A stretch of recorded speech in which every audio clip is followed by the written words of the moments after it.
It was the kind of rain that changed everything it touched, soft at first, then sudden, relentless, as if the sky had decided to rewrite the entire city in water. People rushed for cover, shoulders hunched, footsteps scattered, umbrellas blooming like desperate flowers across the streets. Naomi Brooks stood still for a moment too long. Her umbrella had just flipped inside out, useless against the wind. She let out a quiet breath, half frustration, half resignation as she tried to fix it. That was when she noticed him. Joon wasn't rushing like the others. He stood slightly apart from the chaos under the station awning, calm in a way that felt almost unnatural in a city this loud. He had just stepped off a work site nearby, dressed simply, observing the storm as if it were something worth understanding rather than avoiding. Their eyes met, not dramatically, not like in stories people tell, but briefly, naturally, like two strangers crossing invisible paths. Naomi looked away first, embarrassed by how seen she suddenly felt. Then she heard footsteps. When she turned back, Joon was standing a few steps away, holding out a dry, neatly folded umbrella. No words at first. Just a quiet offering, as if kindness didn't need permission to exist. Naomi hesitated. Stranger. City. Storm. All the warnings society teaches a woman to remember. But something about his calm expression didn't demand trust. It simply invited it. Slowly she accepted it. Their fingers brushed for the smallest second, and neither of them moved away quickly enough to pretend it didn't matter. Thank you, she finally said. He only nodded, as if speaking would ruin the simplicity of the moment. The train roared in the distance. The rain kept falling. People kept moving. But for a few seconds that neither of them understood yet, something invisible had already begun. Quiet, unplanned, and impossible to ignore. And neither Naomi Brooks nor Joon walked away from that moment the same. If Naomi Brooks had believed in coincidence before, she stopped believing in it the moment she saw him again. It happened in a place she never expected.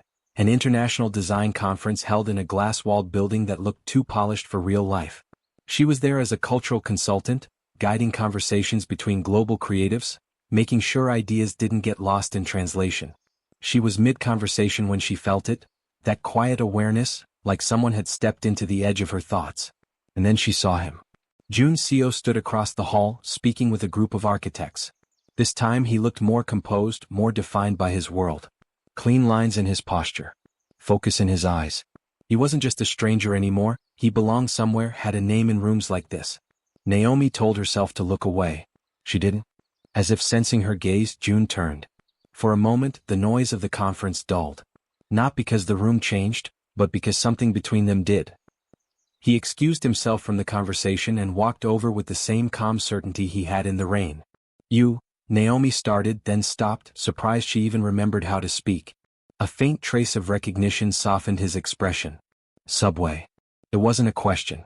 It was a confirmation. Naomi nodded, trying to ignore the strange pull of familiarity forming too quickly. I didn't think I'd see you again. I didn't either, he admitted simply.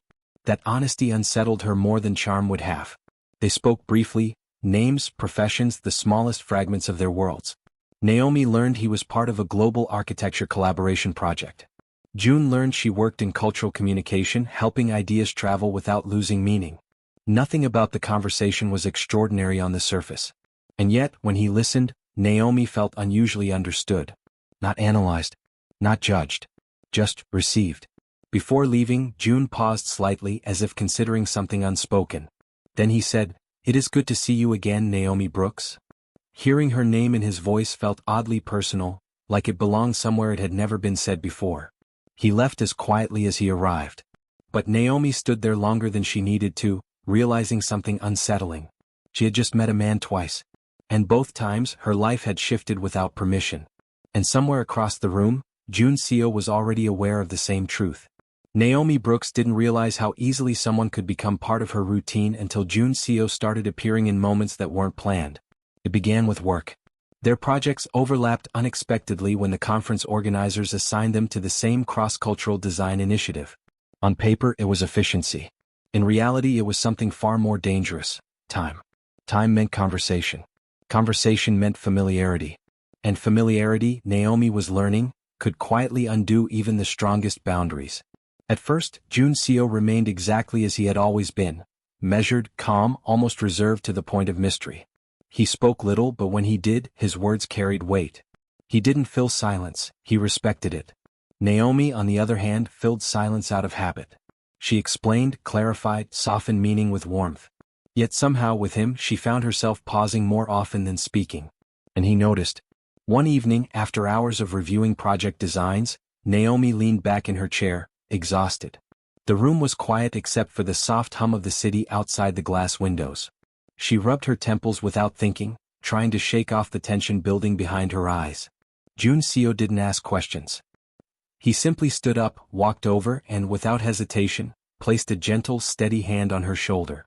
Then something neither of them planned happened. He pulled her into a brief hug. It wasn't dramatic. It wasn't loud. It wasn't even long. But it was real. Naomi froze at first, her body unsure how to respond to something so unexpectedly tender. Then slowly, the tension in her shoulders began to ease. The weight she had been carrying all day didn't disappear, but it softened. Joon let go just as quietly as he had started. "I thought you needed that," he said simply. Naomi looked at him, trying to find the right response and failing. Because nothing about this fit into the categories she understood: colleague, stranger, friend. This was something else. Something quieter. Deeper. Harder to name. And as she watched him return to his seat as if nothing had happened, Naomi realized something that unsettled her more than the hug itself. She had just been comforted by someone she was still pretending meant nothing. And her heart had already stopped pretending. Naomi Brooks had always believed she was good at protecting herself. Life had taught her how to keep people at a safe distance, close enough to interact, far enough not to break her. It was a balance she had mastered over years of quiet rebuilding. But Joon didn't seem to understand distance. Or maybe he understood it too well, and chose to ignore it anyway. Their work continued, but something subtle had changed between them. It wasn't spoken. It wasn't announced. It simply existed in the pauses between sentences, in the way their eyes met a second too long before looking away. Naomi noticed it most during small moments. Like when he would arrive earlier than necessary, only to leave later than required. Or when he would stand slightly closer than professional space demanded, as if proximity itself wasn't something to be avoided. And Naomi, against her better judgment, never moved away first. One afternoon she received a phone call during a break. Her expression changed before she could hide it. Nothing dramatic, just the quiet weight of disappointing news from home. When she ended the call, she stayed still, staring at nothing. Joon didn't ask what happened. He simply walked over. And this time, the hug came without hesitation. It was different from the first one. Longer. Stronger. Not fragile or accidental, but deliberate, like he had decided she didn't need to carry it alone. Naomi didn't resist. In fact, she leaned into it. That realization scared her more than anything else. Because somewhere between the first meeting in the rain and this moment of quiet support, something inside her had shifted without permission. When he finally let go, he didn't step back immediately. Neither did she. Instead, they stood in a silence that felt heavier than words. "You don't have to hold everything alone," he said softly. Naomi swallowed, her voice quieter than she intended. "You barely know me." A faint pause. Then Joon replied, "I think I'm starting to." And for the first time, Naomi didn't know how to defend herself against that kind of honesty. Because walls were supposed to protect her. But somehow he was already standing on the inside of them. And she hadn't even seen him break through. There are moments in life that feel like they are holding their breath. Naomi Brooks didn't realize she was living inside one of those moments until she found herself alone with Joon late at night, surrounded by unfinished work and unfinished thoughts. The office had long emptied. The city outside had softened into distant lights and muted movement. Inside, only the faint glow of screens and the quiet presence between them remained. They were closer than usual. Not intentionally. Not planned. Just inevitable. Joon was reviewing a design draft, but his focus kept drifting, not to the document but to her. Naomi noticed, though she pretended not to. She had become good at pretending but not good enough to stop feeling it. "Naomi," he said suddenly. She looked up. "Oh?" He hesitated. That was new. Joon didn't hesitate often.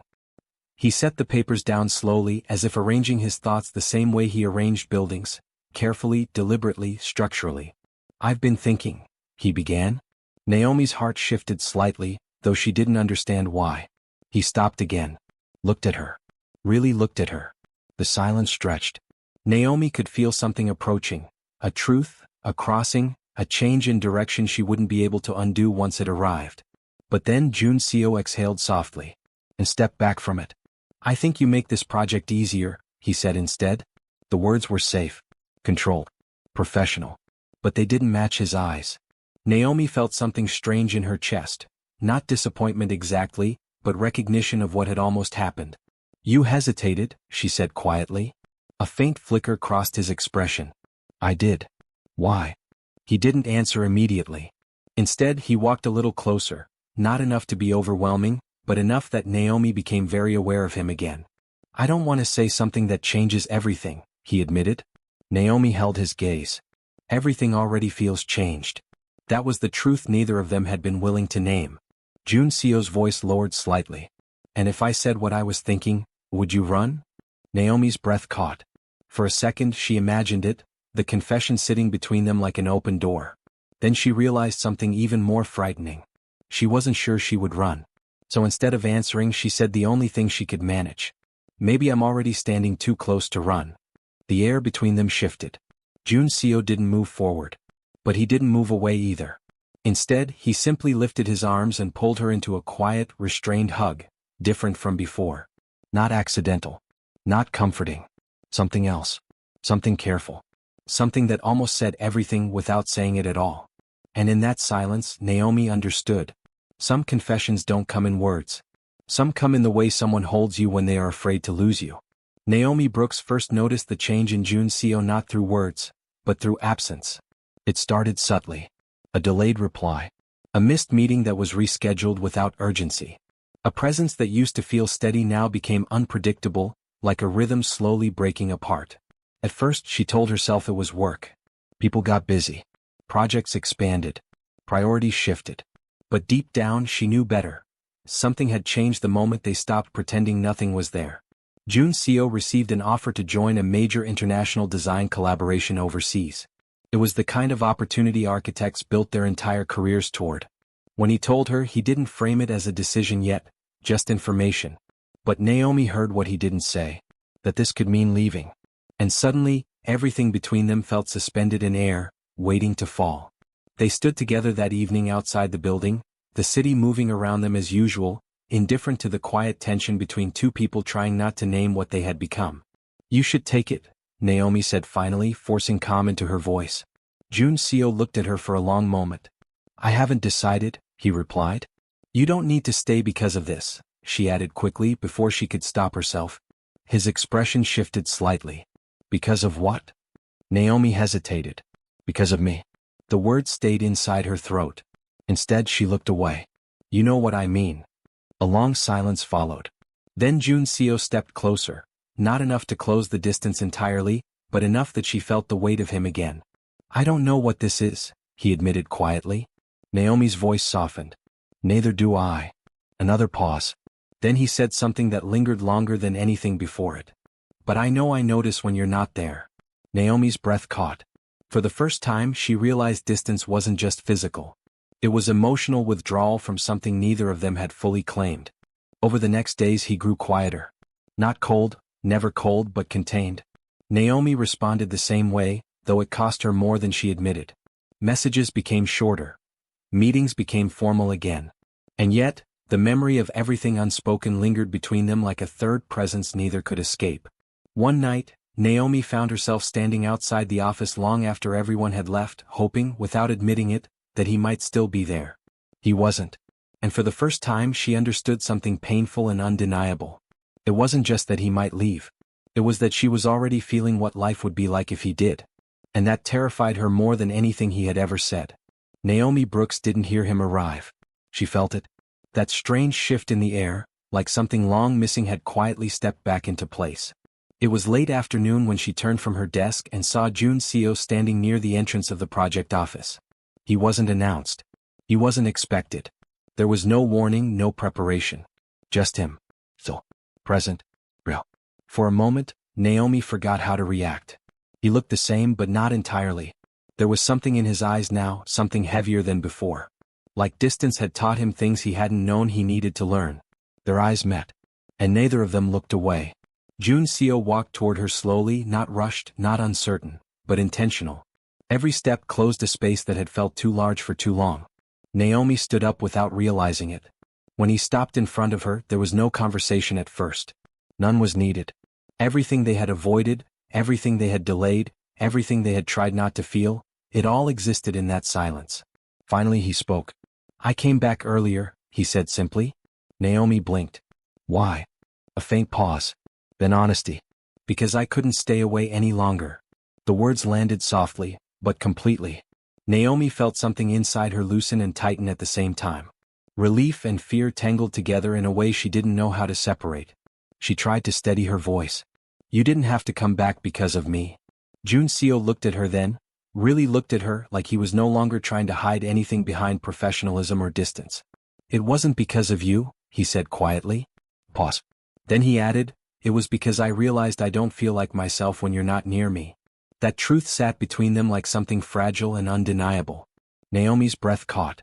Before she could respond, Joon stepped closer, not invading, not overwhelming, but closing the last emotional distance that had been stretching between them for too long. And then, without hesitation, he pulled her into a hug. This one was different. No confusion. No restraint. Just certainty. Naomi didn't freeze this time. She held on. And in that moment, everything unspoken finally stopped pretending it didn't exist. When he finally spoke against her shoulder, his voice was low. "I tried to leave it behind," he admitted. "But I couldn't." Naomi closed her eyes. Because now she understood. He hadn't just come back to the project. He had come back to her. And this time neither of them were pretending anymore. Naomi Brooks had always imagined that confessions would come like storms, loud, dramatic, impossible to ignore. But standing in front of Joon, she realized the most important truths didn't arrive that way. They arrived quietly. Like him. The office around them had resumed its normal rhythm. Voices in the distance, footsteps in corridors, the soft hum of work continuing as if nothing significant had just shifted. But for Naomi and Joon, the world had narrowed down to a single shared space between them. After the hug, neither of them stepped back immediately. It felt like moving away would undo something neither of them fully understood yet. Finally, Naomi broke the silence. "You make it sound simple," she said softly. Joon looked at her with calm patience. "It's not simple." A faint, almost sad smile crossed her face. "Then why does it feel like everything is already decided for you?" That question lingered. He didn't answer right away. Instead, he took a slow breath as if choosing honesty over fear for the first time in a long time. "I've spent most of my life choosing things that made sense," he said. "Work, structure, plans that didn't depend on emotion." Naomi listened quietly. Then he continued. "And then I met you." Her heart tightened slightly but she stayed still. "I didn't plan for that," he admitted. "I didn't know what to do with it. So I tried to ignore it. Then I tried to leave it behind." Pause. "But it didn't leave me." Naomi's voice came out quieter than she expected. "Joon." He shook his head slightly, not stopping her, just steadying himself. "I'm not saying this because it sounds right," he said. "I'm saying it because it's true. When you're not there, something feels missing. Not in a dramatic way. In a real way. Like I'm not fully present in my own life." Naomi swallowed. Because she understood that feeling too well. She had been trying not to name it. He stepped a little closer, not closing distance but removing hesitation. "And I don't want to keep living like that," he added. Silence settled again, but this time it wasn't avoidance. It was acceptance forming slowly. Naomi finally spoke, her voice steady but vulnerable. "I was afraid you would leave." Joon nodded slightly. "I was afraid you wouldn't want me to stay." That honesty broke something open between them, not loudly but completely. Naomi let out a breath she didn't realize she had been holding. "Then maybe," she said carefully, "we've both been afraid of the wrong thing." Joon looked at her like that thought mattered more than anything else in the room. For a moment, neither of them moved. Then he reached for her, not suddenly, not urgently, but with quiet certainty, and pulled her into another hug. But this time it wasn't about comfort. It was about choice. Naomi didn't question it. She chose it too. And for the first time, nothing between them felt unfinished. Naomi Brooks used to think love was a single decision. One moment where everything changed and stayed changed forever. But Joon was slowly teaching her something different. Love, she was learning, was not one decision. Was many. It was the quiet choice made again and again, even on ordinary days when nothing dramatic was happening. After their confession, things didn't suddenly become perfect. Instead they became real. They still worked together. They still had deadlines, meetings, and responsibilities. But now, there was something unspoken between them that no longer needed to be hidden. It showed in the smallest ways. The way Joon Seo's eyes softened when she entered a room. The way Naomi no longer avoided standing too close. The way silence between them no longer felt like distance, but like understanding. One evening, long after everyone else had left, Naomi sat packing up her things when she felt familiar footsteps approach. She didn't need to look up. "Late again," she said lightly. Joon Seo stopped beside her desk. "You are also still here." Naomi smiled faintly. "Fair." A pause settled between them, not awkward, just comfortable. Then Joon Seo spoke again. "Dinner?" It wasn't a question filled with pressure. It was simple. Natural. Like asking had become part of their language. Naomi hesitated only briefly before nodding. "Okay." They left together, walking through the quiet streets where the city no longer felt like noise, but backdrop. At one point, Naomi felt his hand brush hers. Not grabbing. Not forcing. Just offering. She took it. And that small action felt more significant than anything either of them had said so far. Later, sitting across from each other in a small, unremarkable restaurant, Naomi watched him in a way she never allowed herself to before. Openly, without fear of being seen. "You know," she said softly, "this still feels unreal sometimes." Joon Seo looked at her calmly. "Which part?" Naomi thought for a moment. "That you stayed." A quiet pause. Then he answered honestly. "I am still choosing to stay." That word mattered. Choosing. Not once. Not dramatically. But continuously. Naomi nodded slowly, understanding now that love wasn't a destination, it was repetition. Outside, life continued as usual. But inside this small moment, they were building something that didn't rely on intensity to exist. Only intention. And every time Naomi looked at him, she realized the same truth in a different way. He wasn't just in her life. He was choosing it. And she was choosing him right back. Naomi Brooks didn't notice when someday stopped being something she waited for. It simply arrived quietly, disguised as ordinary life. There was no grand announcement, no dramatic turning point, no moment where the world stopped to confirm what they had become. Instead, there was morning light through familiar windows. Shared routines. Small habits that formed without effort. And Joon Seo. Still there. Still choosing her. Years had a way of softening uncertainty, but what surprised Naomi most wasn't how much had changed, it was how much had stayed the same in the ways that mattered. Joon Seo was still calm. Still thoughtful. Still someone who listened more than he spoke. But now he also laughed more easily when she teased him. He reached for her hand without thinking. And every night, no matter how late or how ordinary the day had been, there was one constant between them. A hug. Not symbolic. Not dramatic. Just real. A quiet return to each other at the end of every day. That evening was no different. Naomi stood in the kitchen as the soft sounds of the city filtered through their home. Joon Seo entered quietly, loosening his jacket, eyes immediately finding her the way they always did. "You're home late," she said. He nodded slightly. "Traffic." Pause. Then he walked toward her, not rushing, not hesitant, just certain. Naomi turned fully to face him, and for a moment, neither of them spoke. There was no need. Everything they had ever struggled to say had long since been understood in the spaces between them. Joon Seo stepped closer and wrapped his arms around her. It was the same hug they had shared so many times before. But it never felt ordinary. Because every time it carried the same message. "I am here. I am staying. I am choosing you." Naomi rested her head against him, eyes closing briefly. "I used to think love would feel like a moment," she said softly. Joon Seo held her a little tighter as if grounding the thought. "And now?" he asked. Naomi smiled faintly. "Now I know it feels like this. Not fireworks. Not chaos. Not uncertainty. But presence. Consistency. Choice repeated until it became forever." Joon Seo didn't respond with words. He didn't need to. He simply stayed. And in that quiet, ordinary moment, Naomi Brooks finally understood the truth of her own story. He could have chosen anyone. But he chose her. Not once. Not occasionally. Every night. Every day. Every time. And that was what forever really looked like.